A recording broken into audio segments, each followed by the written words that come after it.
বিএনপির সংগ্রামী সদস্য সচিব জনাব সংগ্রামী সিনিয়র যুগ্ম আহ্বায়ক জনাব গোলাম রসুল্লাহ পয়সা সিনিয়র কিছু আলোচনা করে আমি আমার জাতীয় সংসদ নির্বাচন পর্যন্ত কাঁধে কাঁধ রেখে হাতে হাত রেখে গঠন করে তারপরে আমরা আমাদের এই বাংলাদেশ থেকে রাজপথ থেকে বাংলাদেশ জাতীয়তাবাদী দল বিএনপি জিন্দাবাদ শহীদ প্রেসিডেন্ট জিয়াউর রহমান। ধন্যবাদ মাননীয় প্রধানমন্ত্রীকে এই পর্যায়ে বক্তব্য রাখবেন। সম্মানিত উপস্থিতি, বাংলাদেশ জাতীয়তাবাদী প্রধান অতিথিকে পুরস্কার দিবেন। মাননীয় প্রধান অতিথিকে তার 2 মিনিটের বক্তব্য রাখার জন্য অনুরোধ করছি।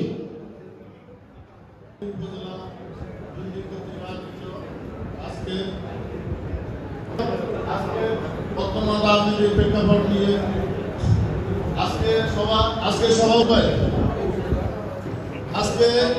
6টি ওয়ার্ড থেকে বাংলাদেশ জাতীয়তাবাদী স্বেচ্ছাসেবক দলের পক্ষ থেকে সংগ্রামী শুভেচ্ছা।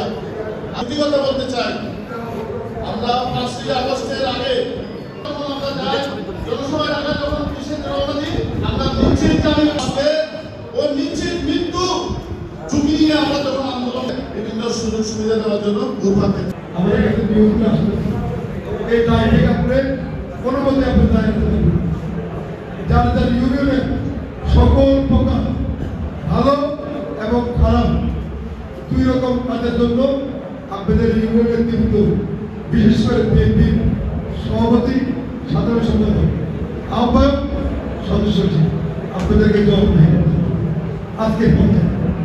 সুতরাং আপনি নিজের বাঁচার জন্য আপনি আমাকে আমি ব্যবস্থা করব, আপনি কিছু করতে হবে।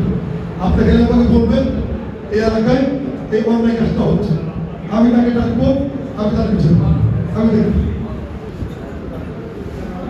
ঠিক আছে? বাংলাদেশে অনেক বড় বড় নেতা কর্মীদেরকে বহিষ্কার করে সুতরাং এই বেরিয়ে বাহিনী কিছু অন্যায় করবেন বিচারের আওতায়